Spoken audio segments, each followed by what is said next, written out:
Hello everyone, welcome to a new series, or short series, that I'm going to start because I thought it would be fun to try and do, and it is based on the theory that every author is the best at something. So I have tried to come up for every fantasy or sci-fi author I've read in the last better part of a decade. I didn't count books I read when I was rather young because I just wouldn't be able to come up with something because I read them too long ago. I just don't remember the specifics enough, and I have what they are the best at for every single author in alphabetical order. And to be clear, this is not what they are the best at relative to their other skills. That would be too easy. Everyone would, by definition, have to be the best at that. This is something that I think they're better than everyone else that I have read. For all the authors. Now, for some authors, this was extremely easy. And some authors, they're kind of cop-out answers because I had to just be extremely specific to come up with something.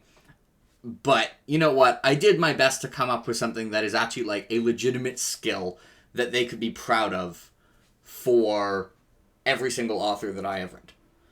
Let me know what you think. Our first video is going to be A to C.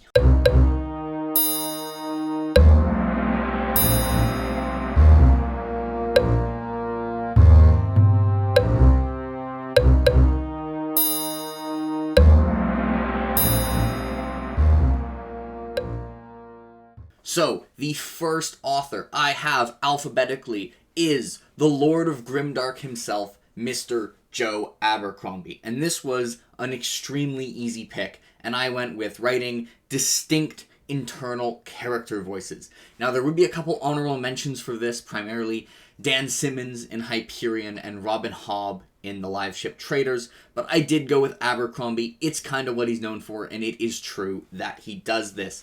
He, I think, not only has people see the world differently and have their thoughts be different, he changes his writing style, and he writes in a way. He'll change the rhythm of his prose. He'll change the formatting of how he does internal thoughts, and he will use every tool he has to make it feel like you are in a distinct person's head for each individual character.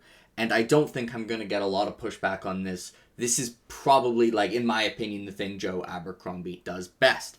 Next up, we have, I only had one A, surprisingly. We're into the B's right away, and that is Josiah Bancroft, the author of The Books of Babel, which is the series that starts with Senlin Ascends and ends with The Fall of Babel.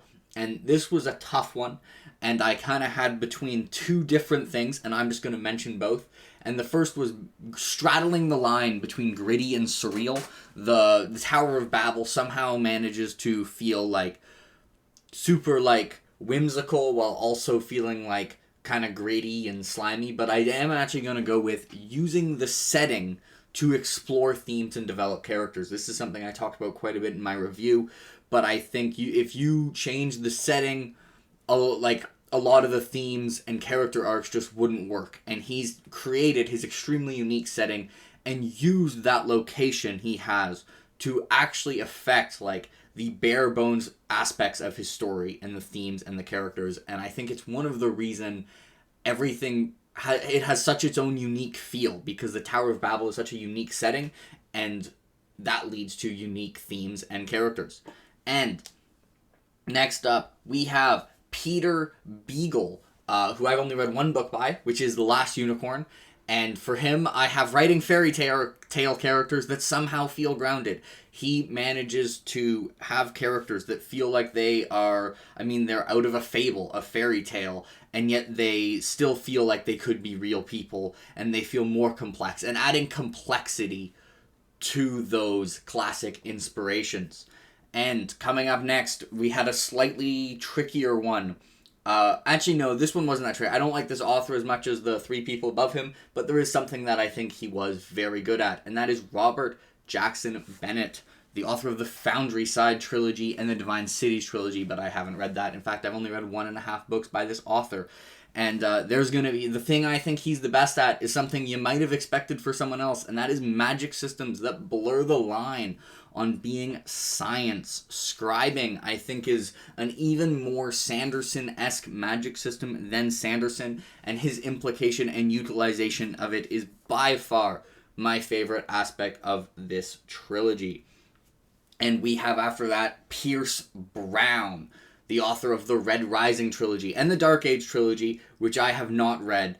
And for Pierce Brown, I have making ultra fast pacing work and still being able to manage like really well written relationships and emotional moments. I generally, like a lot of my favorite series, tend to be on the more moderate to slow end of the pacing. If you look at my top 20 favorite books of all time, like at least 18 of them are at least moderately slow paced, and I think Pierce Brown maybe does a better job than anyone else at having really, really fast pacing and having it work. I will say there are a couple books I like more that are paced faster, but I think Pierce Brown, like Golden Sun, is paced even faster than those. So I guess I would just excuse this by calling Changes and Rage of Dragons only very fast pacing instead of ultra fast, because I like those books more and they're very quick. And next up we have Jim Butcher, who is of course one of my favorite authors, and he's one I had a few choices from. I actually think he's better than everyone else I've read at a number of things, one of which I could have picked Time Skips, and having not seeing a character for a number of years in story, and then when you run into them again, like having it feel like they've experienced that much time. But instead, I went with changing your mind about characters without actually fundamentally changing who they are. This is a skill that I see talked about quite a bit, where you have a character who you start off by hating them, and then you grow to love them more and more. And I think what makes Jim's ability to do that so impressive is he manages to do that with characters who are static and who don't actually develop that much.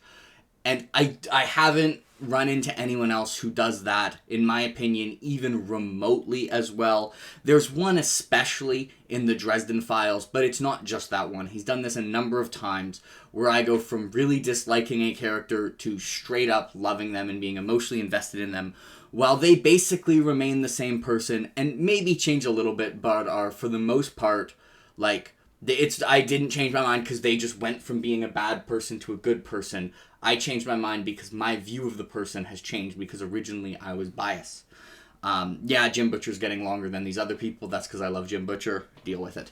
Next up, we have Octavia E. Butler, who I have only read one book by, which was The Parable of the Sower, so I had to pick based on that, and I have Making a Dystopian Future Feel Plausible. I think this is the strongest aspect of The Parable of the Sower, and I have not encountered anyone else who manages to write a dystopian future that has the feel that it's possible that it could happen. You've probably heard this a lot about Octavia E. Butler, but it is true. And next up, I have the rather controversial Orson Scott Card. And yes, I do have two categories here, and one is basically me just insulting him as a person.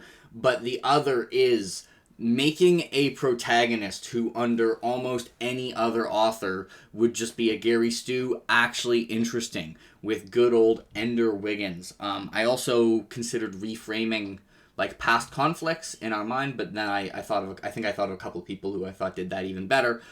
But Ender Wiggins is really good at everything, and also is a morally pretty good person. But I remember when I read that book that I was interested and entertained and enjoyed Ender Wiggins, and I don't think anyone else has done that as well. And only two C's left. We have S.A. Chakraborty, who I have only read one book by, and that is City of Brass.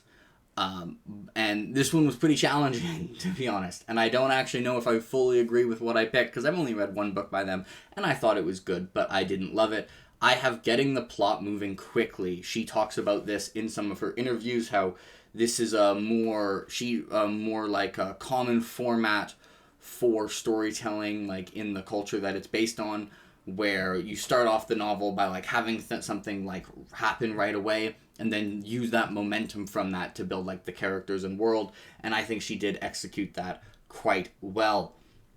And for the last C for this video is, of course, Susanna Clark, who I've also only read one book by, and that book is Piranesi. And I'm going to be completely honest, all I have written here is vibes. But you know what? It's true, because Piranesi is a novel that I still don't know why it worked for me. The plot, I can feel like, I can see how it would be repetitive. The mysteries are really cool, and the setting is really cool, but it just had a vibe that I just factually really enjoyed reading it, and it was a really compelling read, despite the fact that I can't explain why, and I've seen other people say this, so I'm saying she has the best vibes. And actually, last off for the C's, I know I said Susanna Clark was this a little bit ago, but I forgot somehow about the dude I'm reading right now. My man, Glenn Cook, who there is actually a couple things I could choose. One is having really meta stuff based on, like, who the actual narrator is, but we are going with, of course, writing the culture of a military unit.